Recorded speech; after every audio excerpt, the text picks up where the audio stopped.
Hi, I'm Jeff Lederer. I am Director of Music Technology, Entrepreneurship, and Production here at LIU Post, as well as being the Director of Jazz Studies.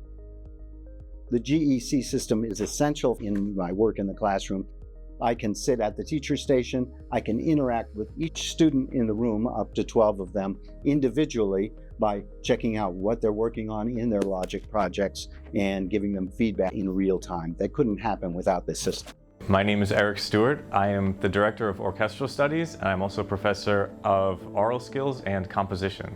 I use the GEC5 system for my Aural Skills class. In the Music Tech Lab, I taught a summer course for high school students, getting familiarity with different programs with music technology, like some audio editing software like Audacity, which is an open source program, and music notation software, which I use all the time as a composer, which is a Finale. And it's really convenient to be able to have a setup in there where I can work on the station and show them things and show them examples and then have them all do it by themselves. And it's been a really productive type of way to present the lesson, and I really enjoy working with that system. My name is Tavana Miller, and I'm the Professor of Songwriting in the MTEP program, Music Technology, Entrepreneurship, and Production at Long Island University Post.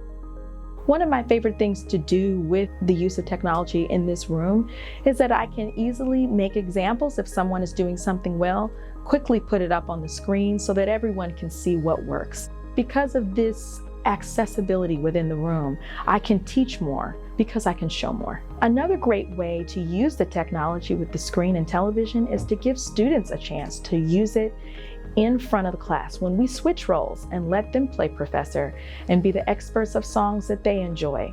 They can utilize this technology not only to play the songs, but to show the charts on the screen and utilize the vocabulary of the class to demonstrate that they understand what's going on with the harmonic, melodic, and lyrical phrasing. What's the most exciting part is when the student goes from the step of learning about this new platform of music making and then very quickly takes those tools and applies it into their own voice in music, their own creativity. And that's one of the remarkable things, is that it can happen pretty quickly in here.